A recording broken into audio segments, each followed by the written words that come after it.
Hello and welcome dear friends. DF block chapter no lecture number 4 ત્રણ lecture જોઈ ગયા છો. ત્રણ લેક્ચર ની અંદર ડી બ્લોક ની અંદર કેટલા એલિમેન્ટ આવે છે? તો ડી બ્લોક ની અંદર ત્રણ સિરીઝ ના એલિમેન્ટ અને ઇલેક્ટ્રોન રચના લગતા આપણે શીખી ગયા છીએ. સેકન્ડ લેક્ચર ની અંદર ભૌતિક ગુણધર્મ અને પરમાણ્વીય ત્રિજ્યાની વાત કરી હતી કે ભૌતિક ગુણધર્મમાં શું ચેન્જ આવે, પછી આવર્તમાં પરમાણ્વીય ત્રિજ્યામાં શું ચેન્જ આવે છે. તો આવર્ત માટે પરમાણ્વીય ત્રિજ્યામાં આપણે એવું જોયું હતું 3D સિરીઝ માટે ખાસ કરીને શરૂઆતમાં પરમાણ્વીય ત્રિજ્યા ઘટે છે, પછી વચ્ચે કોન્સ્ટન્ટ થઈ જાય અને લાસ્ટમાં જતા વધે છે. સ્કેન્ડિયમ થી ક્રોમિયમ સુધી ઘટે પરંતુ ખૂબ જ સૂક્ષ્મ ફેરફાર હોય. ક્રોમિયમ થી કોપર સુધી અચળ રહે, કોપર થી ઝિંક વધે છે. કારણ છે ડી કક્ષકની શિલ્ડિંગ ઇફેક્ટ.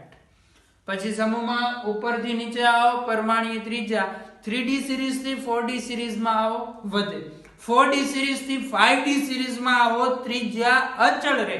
કારણ લેન્થેનોઇડ સંકોચન થવાનું કારણ વચ્ચે 14 ઇલેક્ટ્રોન 4f માં જતા રહે છે. 4f ની શિલ્ડિંગ અસર નબળી હોય છે.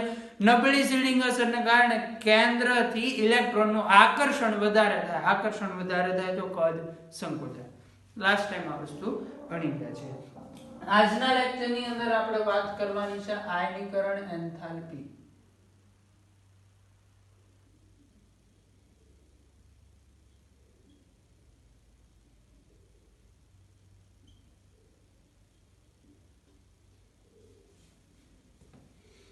આયનીકરણ એન્થાલ્પી અને ઓક્સિડેશન અવસ્થા, આ બે ટોપિક વિશે આજના લેક્ચર ની અંદર વાત કરીશું. આયનીકરણ એન્થાલ્પી એ 2021 સ્ટેટ બોર્ડની એક્ઝામના સિલેબસમાં છે આ ટોપિક છે. પરંતુ સેકન્ડ જે ટોપિક જોવાના છે ઓક્સિડેશન અવસ્થા એ 2021 સ્ટેટ બોર્ડની એક્ઝામમાંથી નીકળી ગયેલો છે. તમારા સિલેબસમાં એ નથી.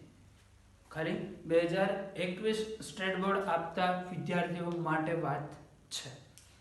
તો આયનીકરણ એન્થાલ્પીનો જનરલ ટ્રેન્ડ પહેલા તો તમને ખબર હોવો જોઈએ કે એક જ આવર્તમાં લેફ્ટ ટુ રાઈટ જાઓ આયનીકરણ એન્થાલ્પીમાં શું ચેન્જ આવે, એક જ સમૂહમાં ઉપરથી નીચે આવો આયનીકરણ એન્થાલ્પીમાં શું ચેન્જ આવે.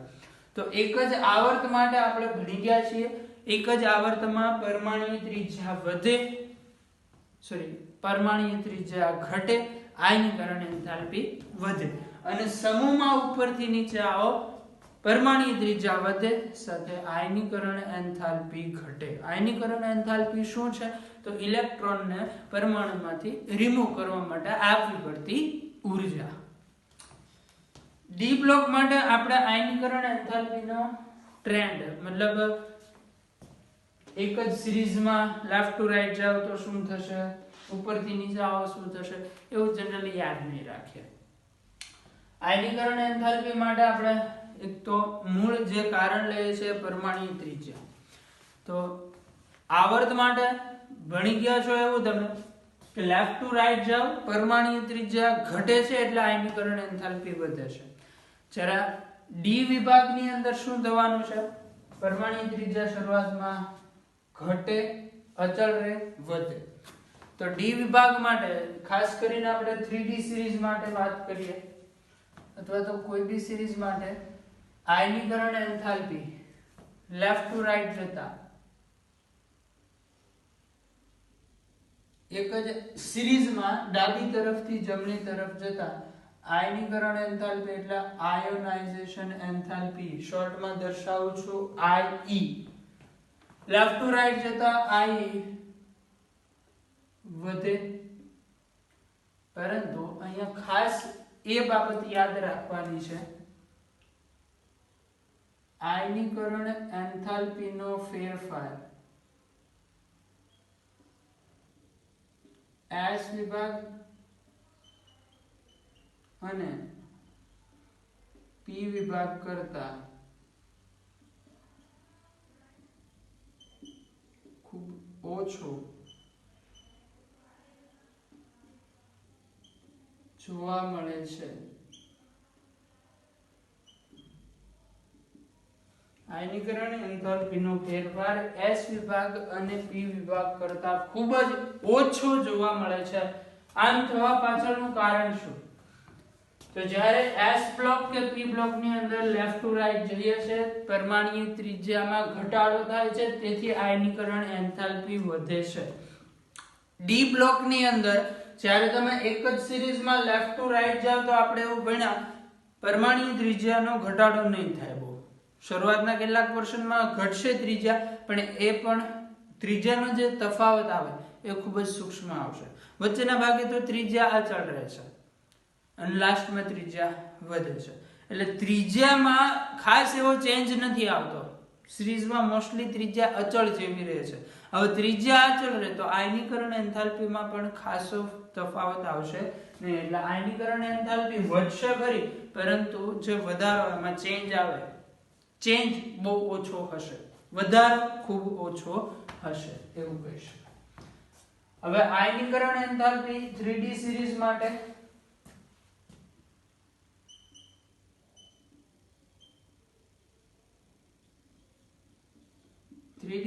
માટે આપણે કેટલીક આયનીકરણ એન્થાલ્પી ખાસ આમાં જે આયનીકરણ એન્થાલ્પીમાંથી MCQ આવવાના ચાન્સીસ છે. આ પોર્શન અથવા તો આજે આપણે ભણ્યા એમાંથી આવવાના નહીવત ચાન્સીસ છે, પરંતુ ક્યાંક ક્યાંક કેટલોક ચેન્જ જોવા મળે, એક્સેપ્શન જેવું આવે, ત્યાંથી MCQ આવવાના ચાન્સીસ ખૂબ વધારે છે. 3D સિરીઝ માટે આપણે પહેલા વાત કરીએ છીએ દ્વિતીય આયનીકરણ એન્થાલ્પી.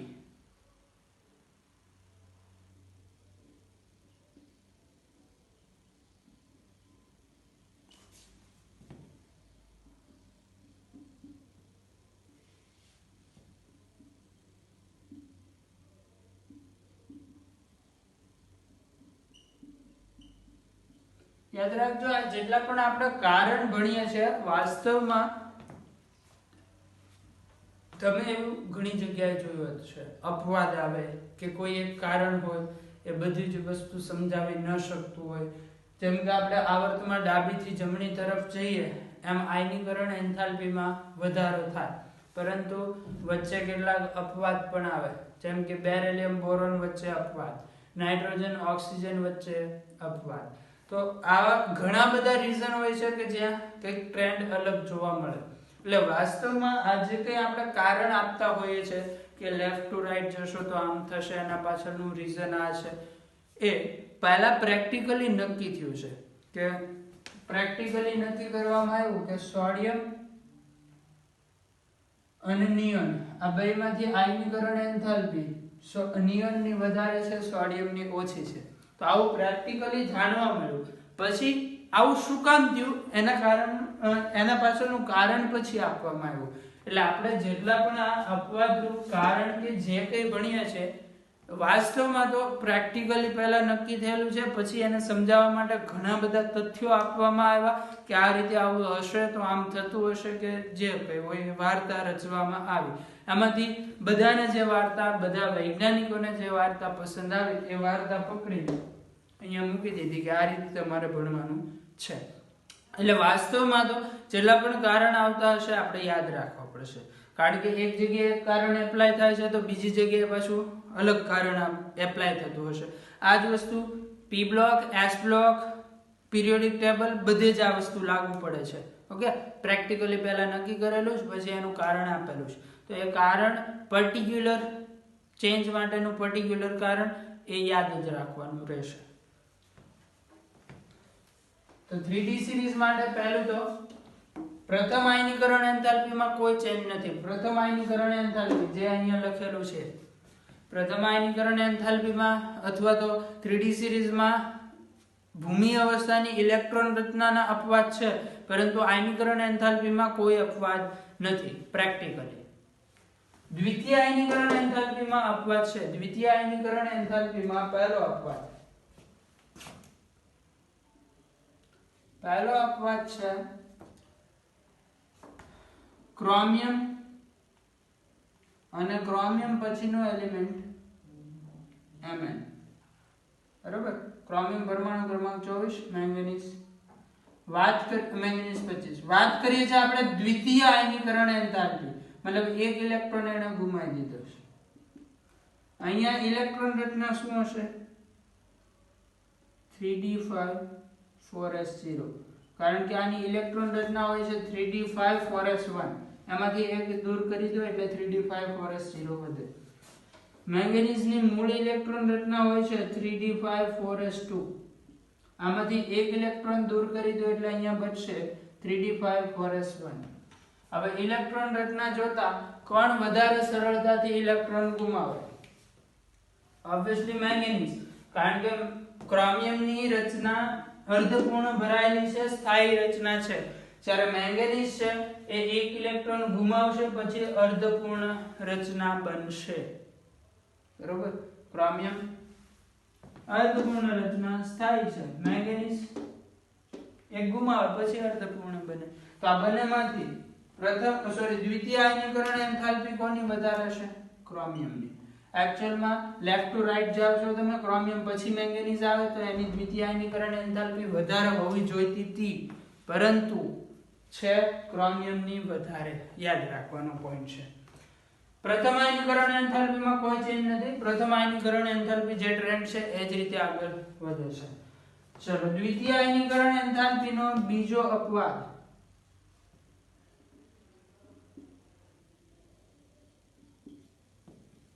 કોપર પ્લસ અને ઝિંક પ્લસ કોપરની ઇલેક્ટ્રોન રચના 3d10 4s1 આમાંથી એક ઇલેક્ટ્રોન ગુમાવે એટલે થઈ જશે 4s0 ઝિંકની ઇલેક્ટ્રોન રચના 3d10 4s2 આમાંથી એક ગુમાવે એટલે થઈ જાય 4s1 જોતા જ ખ્યાલ આવશે બંનેમાંથી કોણ સ્ટેબલ છે કોપર સ્ટેબલ છે ઝિંક તો હજી એક ઇલેક્ટ્રોન ગુમાવે પછી સ્ટેબલ થાય આપણે વાત કરીએ છીએ દ્વિતીય આયનીકરણ એન્થાલ્પીની એટલે એક ઇલેક્ટ્રોન પહેલેથી બંનેમાંથી દૂર કરી દીધેલો છે આ સ્ટેબલ રચના છે આ એક ઇલેક્ટ્રોન ગુમાવીને સ્ટેબલ થશે તો આ ઈઝીલી ઇલેક્ટ્રોન ગુમાવશે એટલે દ્વિતીય આયનીકરણ એન્થાલ્પી વધારે કોની હશે કોપરની ઝિંકની સાપેક્ષે ચલો આ અપવાદ થઈ ગયા દ્વિતીય આયનીકરણ એન્થાલ્પીના પછીના અપવાદ જોવાના છે તૃતીય આયનીકરણ enthalpy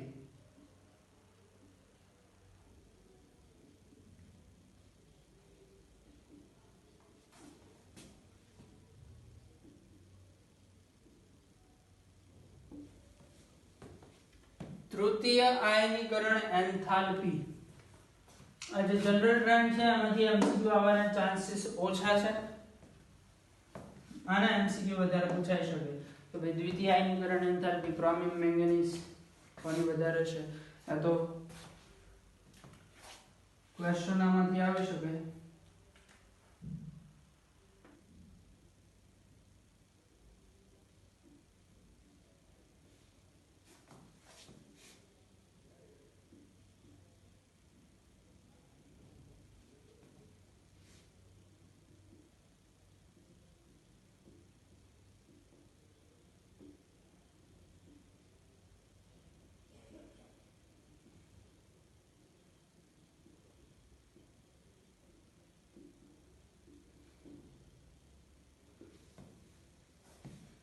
scandium vanadium chromium manganese ને દ્વિતીય આયનીકરણ એન્થાલ્પીના ચડતા ક્રમમાં ગોઠવો પ્રથમ દ્વિતીય તૃતીય લેફ્ટ ટુ રાઈટ જાવ આયનીકરણ એન્થાલ્પી વધશે એટલે સૌથી ઓછી આવે સ્કેન્ડિયમ પછી આવશે વેનેડિયમ અહીંયા અપવાદ છે ક્રોમિયમ મેંગેનીઝ પરંતુ મેંગેનીઝ ઓછું હશે ક્રોમિયમ વધારે હશે આ ટાઈપના ક્વેશ્ચન પૂછાઈ શકે છે ચલો વાત કરીએ તૃતીય આયનીકરણ એન્થાલ્પી તૃતીય આયનીકરણ એન્થાલ્પીની અંદર માત્ર એક જ અપવાદ છે મેંગેનીઝ Fe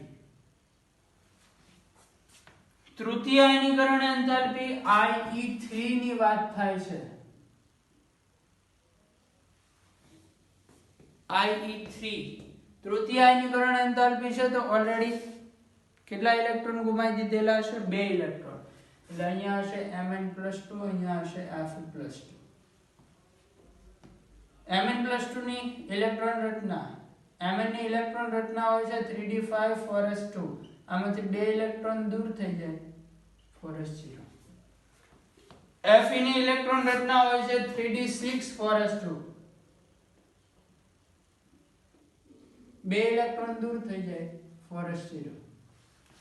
ચલો ઇલેક્ટ્રોન રચના જોતા કોણ વધારે સ્ટેબલ લાગે છે? Mn+2 કારણ કે 3d5 રચના અર્ધપૂર્ણ ભરાયેલ છે, સ્ટેબલ રચના છે. અને Fe+2 માટે શું કહી શકીએ? Fe+2 માં 3d6 છે, જો એક ઇલેક્ટ્રોન દૂર થાય તો 3d5 વધે. એક ઇલેક્ટ્રોન દૂર થાય અહીંથી એટલે 3d5 કન્ફિગરેશન બાકી રહે જે સ્ટેબલ છે. એટલે Fe+2 એક ઇલેક્ટ્રોન ઈઝીલી રિમૂવ કરશે કારણ સ્ટેબલ થાય છે. અને Mn+2 ઓલરેડી સ્ટેબલ છે તો એક ઇલેક્ટ્રોન ઈઝીલી રિમૂવ કરશે નહીં. તો I3 ની વાત કરો તો કોની વધારે છે? Mn ની.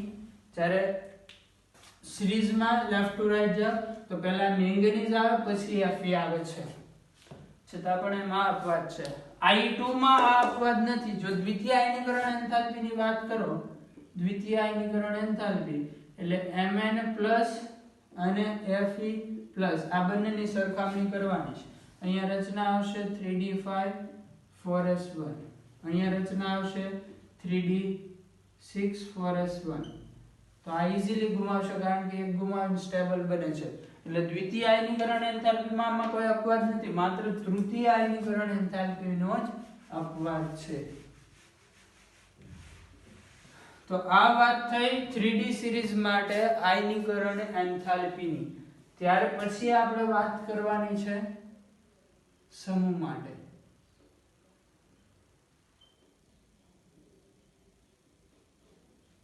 તો જનરલ ટ્રેન્ડ સમૂહ માટેનો શું હોય છે? સમૂહમાં તમે ઉપરથી નીચે જાઓ, આયનીકરણ એન્થાલ્પીમાં શું થશે? વધારો કે ઘટાડો? તો જનરલી એવું જોવા મળે છે સમૂહમાં ઉપરથી નીચે જતા આયનીકરણ એન્થાલ્પી ઘટે છે કારણ પરમાણુય કદમાં વધારો થાય કે ત્રિજ્યામાં વધારો થાય. તો આપણે અહીંયા વાત કરીએ છીએ 3D સિરીઝ, 4D સિરીઝ અને 5D સિરીઝ. સમૂહમાં ઉપરથી નીચે આવો, આ એક જ સમૂહનો એલિમેન્ટ 3D નો પ્રથમ એલિમેન્ટ લઈ લો સ્કેન્ડિયમ. જો કમ્પેરિઝન કઈ રીતે થશે એનું ધ્યાન રાખો. આ સિરીઝ છે સ્કેન્ડિયમ, Ti આગળ ચાલી જાય, એટ્રિયમ, Zi, લેન્થેનમ, હાફનિયમ. હવે કમ્પેરિઝન કરવી હોય તો આ બે ની અથવા તો આ ત્રણ ની કમ્પેરિઝન થાય. આ રીતે કમ્પેરિઝન નહીં થાય. ઓકે, Ti, Y, HF એ રીતે કમ્પેરિઝન નથી કરવાની. એક જ સમૂહમાં આવતા એલિમેન્ટ માટે કમ્પેરિઝન કરવાની છે. જો એક જ સમૂહમાં આવતા એલિમેન્ટ માટે કમ્પેરિઝન કરીએ, સમૂહમાં ઉપરથી નીચે આવે, પરમાણુય ત્રિજ્યામાં વધારો થાય, આયનીકરણ એન્થાલ્પી ઘટે. ઓકે, પરમાણુ ત્રિજ્યા શું થાય? વધે, આયનીકરણ એન્થાલ્પી ઘટે. એટલે 3D સિરીઝ ની આયનીકરણ એન્થાલ્પી 4D કરતા વધારે હશે.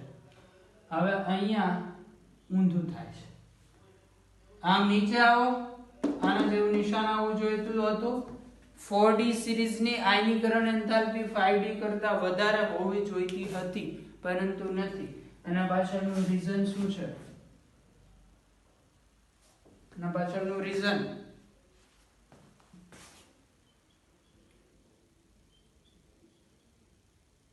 ,4D અને 5D શ્રેણીના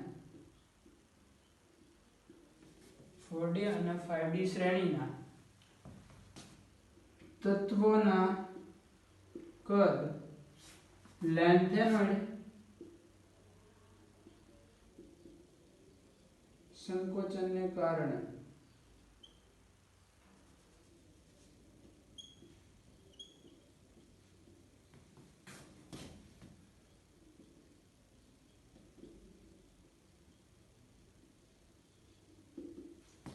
બરાબર. 4D અને 5D શ્રેણીના તત્વોના કદ લેન્થેનોઇડ સંકોચનને કારણે કેવા છે? સમાન. આ તો જોઈ ગયા હતા આપણે. ઉપરથી નીચે આવો, કદ વધે છે પણ 4D અને 5D વચ્ચે લેન્થેનોઇડ સંકોચન થાય, એના લીધે ત્રિજ્યા ત્યાં અચળ થાય છે. હવે 5D સિરીઝ માટે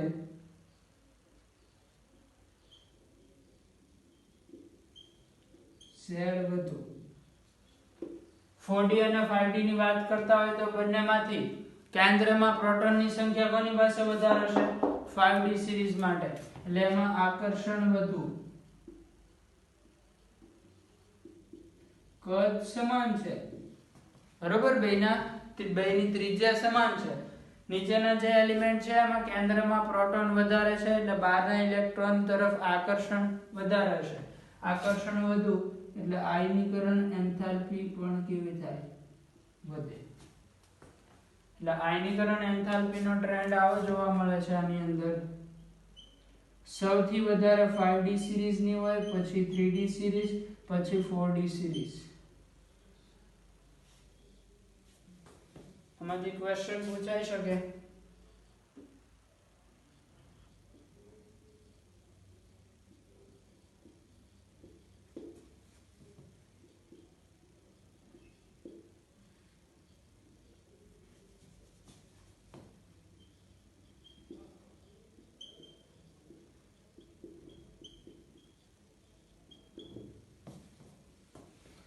CuAgAn આયનીકરણ એન્થાલ્પીના ચડતા ક્રમમાં ગોઠવો.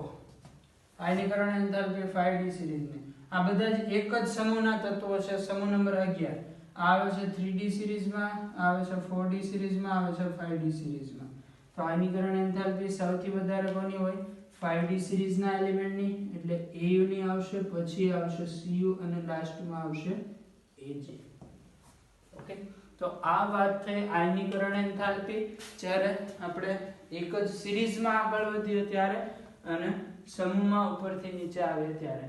જનરલી આમાં ટ્રેન્ડ યાદ રાખવા કરતા વધારે આ વસ્તુ ઇમ્પોર્ટન્ટ છે. ક્યાં ક્યાં શું ચેન્જ આવે છે, મતલબ અપવાદ ક્યાં ક્યાં આવે છે એ યાદ રાખવું ખૂબ જ ઇમ્પોર્ટન્ટ છે. ઓકે, આ નોટ કરો. પછી ઓક્સિડેશન અવસ્થા જોઈએ.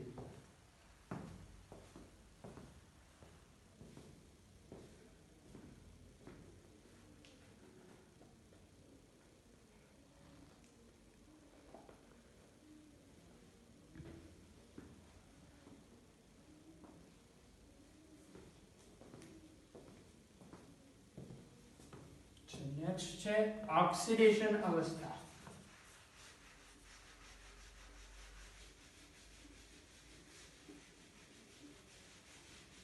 ઓક્સિડેશન અવસ્થાની અંદર પણ એવું જ બનશે.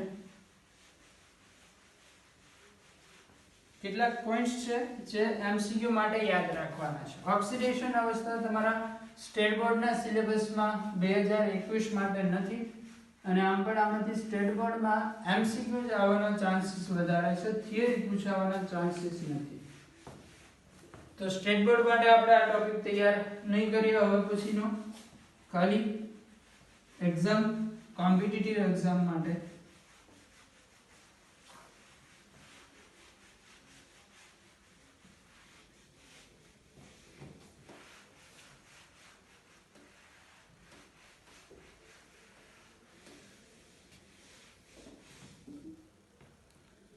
નેક્સ્ટ છે ઓક્સિડેશન અવસ્થા.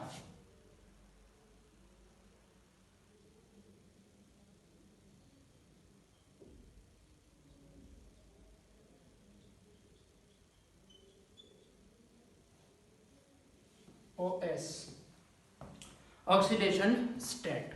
તો ઓક્સિડેશન સ્ટેટ તમે ક્યાંક પહેલા પણ આવું સાંભળ્યું હશે. ડી બ્લોકના એલિમેન્ટ છે એની ઓક્સિડેશન સ્ટેટમાં ખૂબ બધું વેરિએશન જોવા મળે છે. એસ બ્લોક અને પી બ્લોક માટે ઓક્સિડેશન સ્ટેટમાં એટલું બધું વેરિએશન નથી આવતું. એસ બ્લોકમાં તો જરાય વેરિએશન નહીં. સમૂહ નંબર 1 બધા જ +1, સમૂહ નંબર 2 બધા જ +2 ફિક્સ, કે ભાઈ આપણે અહીંયા +1 બરોબર, સમૂહ 2 +2 બરોબર. પી બ્લોકમાં થોડું ઘણું વેરિએશન આવે છે, પરંતુ એમાં પણ ખાસું એવું વેરિએશન નથી આવતું. કોઈ એલિમેન્ટ હોય તો વધારે 2-3 એવી ઓક્સિડેશન અવસ્થા દર્શાવતું હોય. 2-3 મતલબ અલગ અલગ 2-3. જ્યારે ડી બ્લોકની અંદર ઘણું બધું વેરિએશન છે ઓક્સિડેશન અવસ્થામાં, અને આ ઓક્સિડેશન અવસ્થાના વેરિએશનનું કારણ છે ડી કક્ષક, ડી કક્ષકના ઇલેક્ટ્રોન. ડી કક્ષકના ઇલેક્ટ્રોન બંધમાં ભાગ લઈ શકે છે, પરંતુ ડી કક્ષકના ઇલેક્ટ્રોન સૌથી બહારની કક્ષામાં આવતા નથી. એટલે એ ઈચ્છે તો બંધમાં ભાગ લે પણ ખરા, ન પણ લે, બંને વસ્તુ પોસિબલ છે. અને ડી કક્ષકમાં ડી વિભાગના તત્વોમાં જે ઓક્સિડેશન અવસ્થાનું વેરિએશન છે એના કારણે એક આખું નવું ચેપ્ટર આપણે ભણીશું સવર્ગ સંયોજનો. એનો બેઝ જ આ છે. ડી કક્ષકની જે ઇલેક્ટ્રોન છે એ બંધમાં ભાગ લે એના કારણે જે ઓક્સિડેશન સ્ટેટનું વેરિએશન આવે કે એની વાત તો જ્યારે સવર્ગ સંયોજનનો ચેપ્ટર ભણીશું ત્યારે કરીશું. અત્યારે જોઈએ ઓક્સિડેશન અવસ્થા. તો પહેલા તો ઓક્સિડેશન સ્ટેટમાં ઘણું બધું વેરિએશન જોવા મળે છે.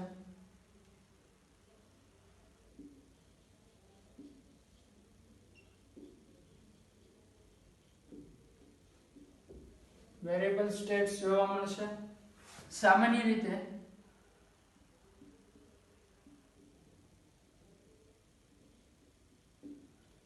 દરેક તત્વ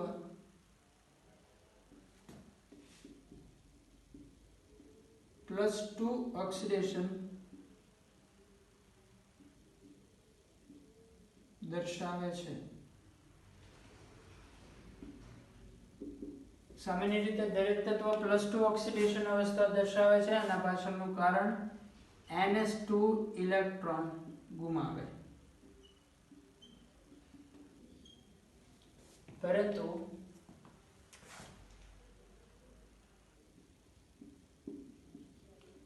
N-1d કક્ષકના ઇલેક્ટ્રોન પણ બંધનમાં ભાગ લે છે.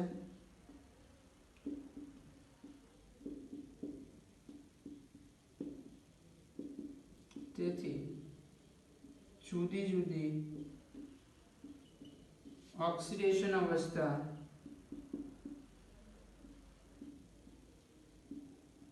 જોવા મળે છે. આની સાથે સાથે એક બીજો પોઈન્ટ પણ ક્લિયર કરી દઉં. કેટલીક જગ્યાએ તમે સાંભળ્યું હશે બાહ્યતમ કક્ષા એટલે સંયોજકતા કક્ષા. તો આ વાત અહીંયા ખોટી પડશે. ફરીથી કહું છું, બાહ્યતમ કક્ષા એટલે સંયોજકતા કક્ષા. ડી વિભાગની જનરલ ઇલેક્ટ્રોન રચના આવી લખાય છે.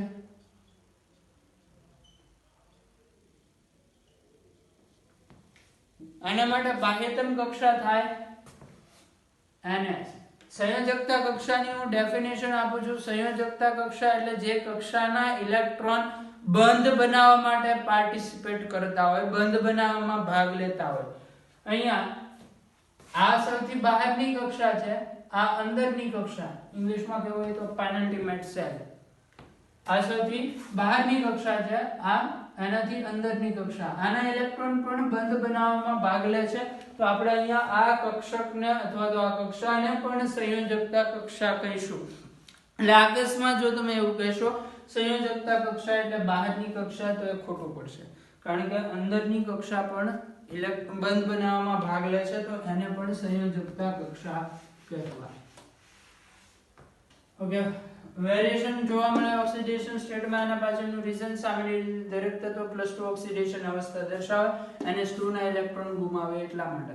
પરંતુ N-1d કક્ષકના ઇલેક્ટ્રોન પણ બંધનમાં ભાગ લે છે. તેથી જુદી જુદી ઓક્સિડેશન અવસ્થા જોવા મળે છે. અહીંયા આપણે એક્ઝામ્પલ માટે કેટલાક તત્વોની ઓક્સિડેશન અવસ્થા લખશું. અહીંયા લખીએ છે તત્વ અને સામે એની ઓક્સિડેશન અવસ્થા. પહેલા લખીએ સ્કેન્ડિયમ. તો સ્કેન્ડિયમમાં ઓક્સિડેશન અવસ્થા જોવા મળશે +3.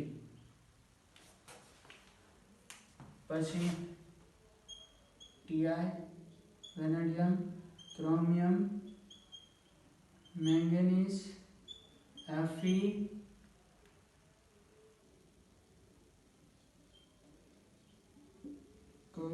Copper, zinc. દરેકની ઓક્સિડેશન અવસ્થા.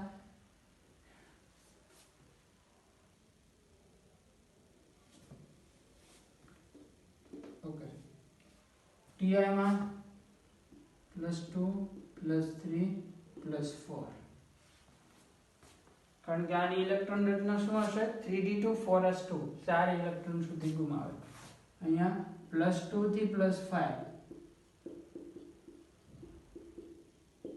અહીંયા +1 થી +6.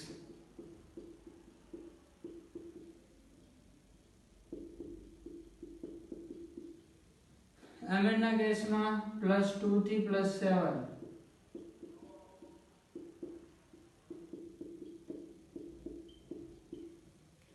Fe +2 +3 +4 +5 cobalt +2 +3 +4 nickel burn +2 +3 +4 copper +1 +2 generally आ જોવા મળે આ સિવાય +3 +4 પણ મેક્સિમમ આ જોવા મળશે એની અંદર ઝિંક માં માત્ર +2 અગર +3 હોઈ શકે પણ +1 +2 મેક્સિમમ જોવા મળતી સ્ટેટ છે ખાલી એ બે યાદ રાખો ચાલો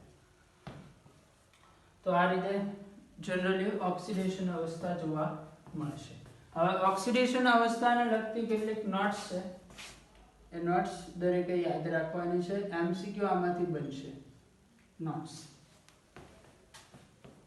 નોટ્સ ની અંદર પહેલો પોઈન્ટ નોટ્સ છે એ મેઇનલી 3D સિરીઝ માટે છે મેઇનલી ક્યાંક ક્યાંક 4D 5D નો આપણે યુઝ કરશું મેઇનલી 3D સિરીઝ આવશે 3D શ્રેણીમાં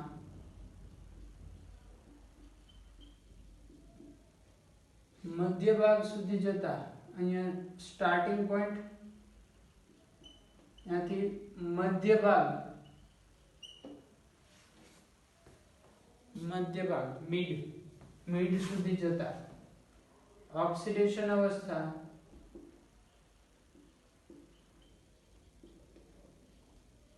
વધે જોતા જાઓ +3 હતી +4 +5 +6 +7 આ મિડલ આ વાત કરીએ છીએ આપણે પહેલા 5 તત્વો માટે એવું લખી દઈએ પ્રથમ 5 તત્વો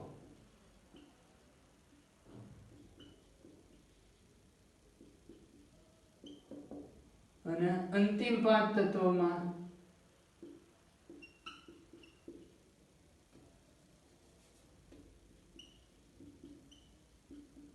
ઓક્સિડેશન અવસ્થા ઘટે જો પહેલા 5 તત્વો અહીંથી અહીં સુધી ગયા ઓક્સિડેશન અવસ્થા ધીમે ધીમે વધતી ગઈ પછી ધીમે ધીમે ઘટતી ગઈ આ પહેલો પોઈન્ટ પછી સેકન્ડ પોઈન્ટ 3D સિરીઝ માટે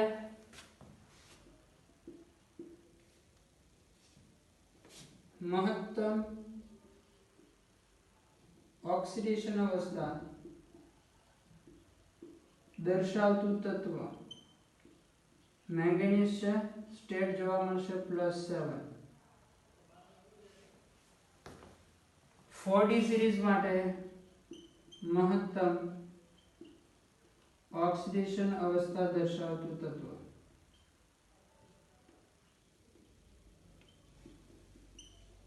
डी માટે યાદ રાખવાનું રુથેનિયમ Ru આવશે સ્ટેટ આવશે +8 અને 5D સિરીઝ માટે મહત્તમ ઓક્સિડેશન અવસ્થા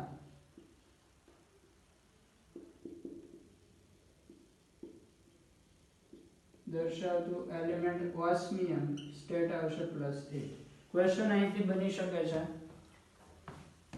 ક્વેશ્ચન બની શકે 4D સિરીઝમાં મહત્તમ ઓક્સિડેશન અવસ્થા કેટલી જોવા મળે આન્સર +8 કયું એલિમેન્ટ દેખાડે આન્સર રુથેનિયમ 3D સિરીઝ માટે સેમ ક્વેશ્ચન બની શકે છે પોઈન્ટ 3 3D સિરીઝ માટે ન્યૂનતમ ઓક્સિડેશન અવસ્થા અથવા તો અહીંયા એવું પણ લખી શકે 3D સિરીઝના દરેક તત્વની ન્યૂનતમ ઓક્સિડેશન અવસ્થા +2 છે આની અંદર એક્સેપ્શન એટલે કે અપવાદ પહેલો અપવાદ છે સ્કેન્ડિયમ જેની ન્યૂનતમ ઓક્સિડેશન અવસ્થા +3 છે બીજો અપવાદ કોપર ક્રોમિયમ જેની ન્યૂનતમ ઓક્સિડેશન અવસ્થા +1 છે બાકી બધાની ન્યૂનતમ ઓક્સિડેશન અવસ્થા +2 +2 +2 +2 +2 +2 એટલે 3D સિરીઝના દરેક તત્વની ન્યૂનતમ ઓક્સિડેશન અવસ્થા +2 છે ત્રણ સિવાય ઓકે નોટ કરો પછી બાકીના જે પોઈન્ટ છે એ જોઈએ આપણે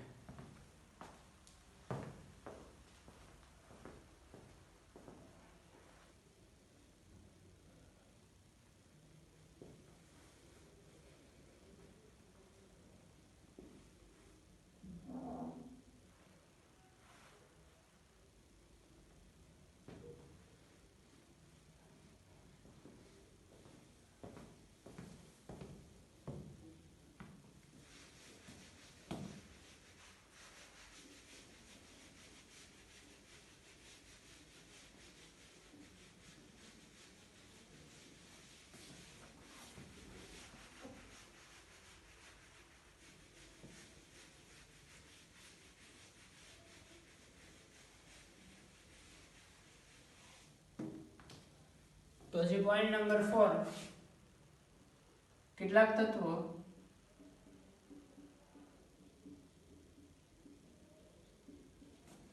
શૂન્ય ઓક્સિડેશન અવસ્થા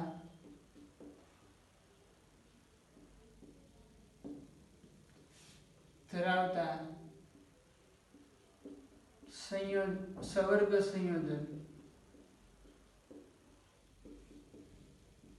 બનાવે છે. કેટલાક તત્વો જે સવર્ગ સંયોજન બનાવશે એની અંદર એની ઓક્સિડેશન અવસ્થા શૂન્ય હોય છે. ફોર એક્ઝામ્પલ NiCO4, આની અંદર નિકલની સ્ટેટ છે 0. બીજું એક્ઝામ્પલ FeCO5, આની અંદર Fe ની સ્ટેટ છે 0. એટલે આ યાદ રાખવાનું છે. પછી નેક્સ્ટ પોઈન્ટ નંબર 5 જોઈ લીધું આપણે કેટલાક તત્વો શૂન્ય ઓક્સિડેશન અવસ્થાવાળા સંયોજન બનાવે છે. પોઈન્ટ નંબર 5 +2 અને +3 ઓક્સિડેશન અવસ્થા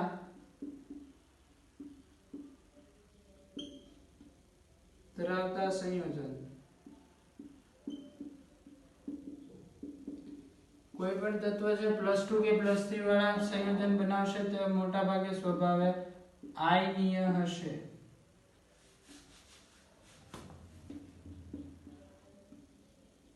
આયનીય હશે.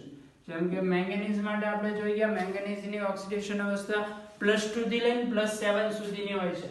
તો એમાં +2 ને +3 ઓક્સિડેશન ધરાવતા સંયોજન બનાવે તો એ આયનીય સંયોજન બનાવશે. જ્યારે ઉચ્ચ ઓક્સિડેશન વાળા સંયોજન, ઉચ્ચ ઓક્સિડેશન અવસ્થા વાળા સંયોજન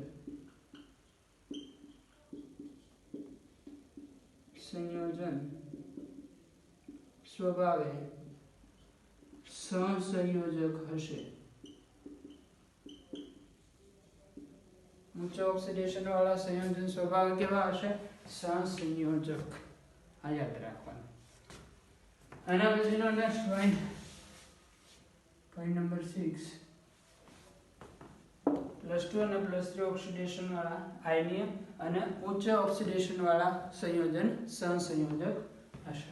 નેક્સ્ટ છે 3D0 અથવા તો કોઈ પણ માં D0, D5 અને D10 રચનાવાળા સંયોજન સ્થાયી છે. એટલે જ્યાં જ્યાં રચના આવી બનતી હોય D0, D5, D10 એ ઓક્સિડેશન અવસ્થા સ્ટેબલ ઓક્સિડેશન હશે. આવી ઓક્સિડેશન અવસ્થા સ્થાયી હશે. એક્ઝામ્પલ લેવું હોય આ ટાઈપની ઓક્સિડેશન અવસ્થાનું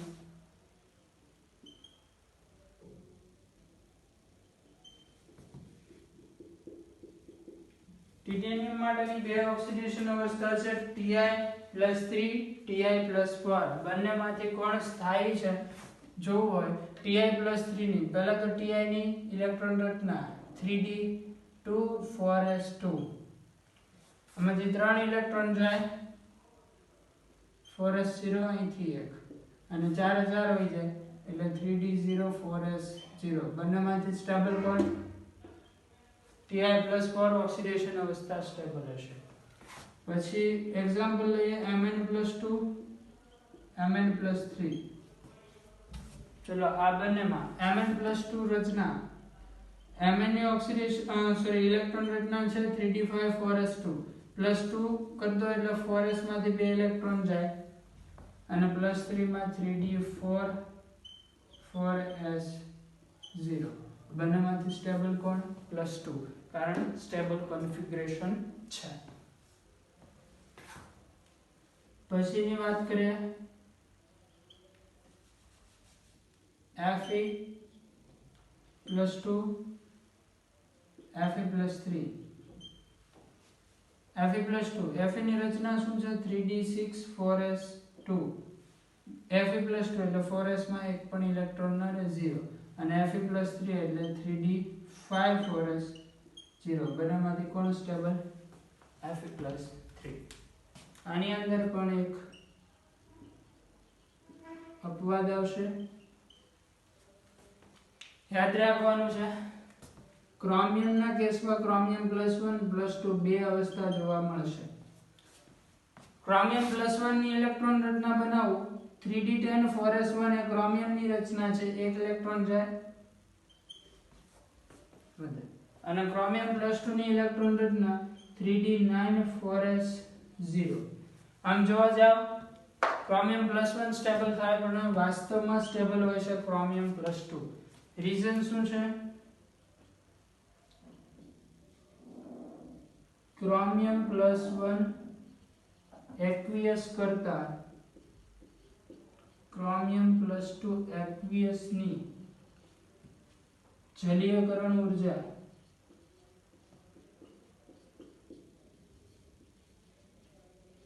વધારે છે આથી ક્રોમિયમ +2 સરળતાથી ક્રોમિયમમાંથી ક્રોમિયમ +2 एक्वियस માં ચેન્જ થાય તો આવી રિએક્શન કરાવીએ આપણે ક્રોમિયમ એમાંથી ક્રોમિયમ પ્લસ एक्वियस અને ક્રોમિયમ માંથી ક્રોમિયમ +2 एक्वियस આને ડેલ્ટા H1 કહી દો અહીંયા ડેલ્ટા H2 કહી દો બંનેમાં ઊર્જા દૂર થાય છે માઈનસ ડેલ્ટા H1 કરતા માઈનસ ડેલ્ટા H2 વધારે છે એટલે આ રિએક્શન ફાસ્ટલી થાય ઓકે આ વસ્તુ પણ લખ્યું હોય તો લખી શકીએ છીએ આપણે કારણની અંદર જેથી કરીને વધારે આઈડિયા આવે અહીંયા લખી દઉં છું એ કારણની સાથે Cu+ માંથી Cu+1 एक्वियस ત્યારની ઊર્જા છે માઈનસ ડેલ્ટા H1 Cu માંથી Cu+2 एक्वियस ત્યારની ઊર્જા છે માઈનસ ડેલ્ટા H2 અને માઈનસ ડેલ્ટા H2 છે એ માઈનસ ડેલ્ટા H1 કરતા વધારે છે એટલે સેકન્ડ રિએક્શન જલ્દી થાય એ સ્ટેબલ આયન બનાવશે ચલો નોટ કરો હજી એકાદો પોઈન્ટ બાકી છે એ જોઈ લઈએ પછી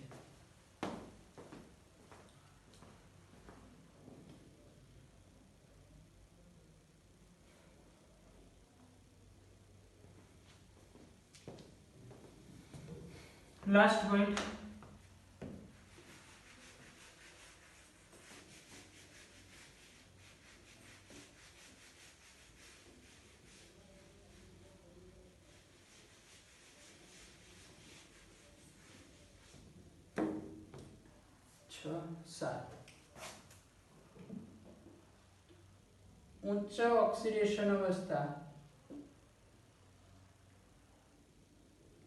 उच्च ऑक्सीडेशन अवस्था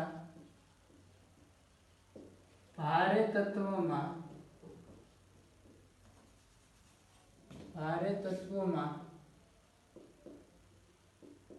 વધુ સ્થાયી છે કઈ રીતે ઉચ્ચ ઓક્સિડેશન અવસ્થા ભારે તત્વોમાં વધુ સ્થાયી છે જેમ કે હું વાત કરું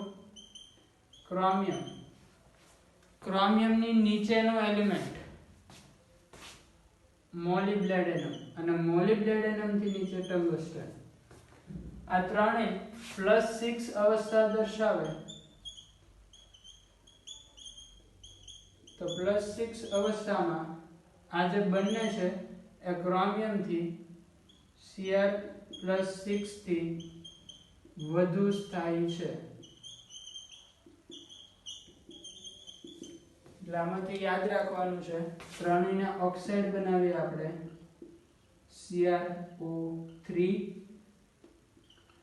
MOO3 અને WO3 તો આ બંને સ્થાયી છે જ્યારે ક્રોમિયમ પોતાનું રિડક્શન કરશે એટલે આ ઓક્સિડેશન કરતા તરીકે વર્તે છે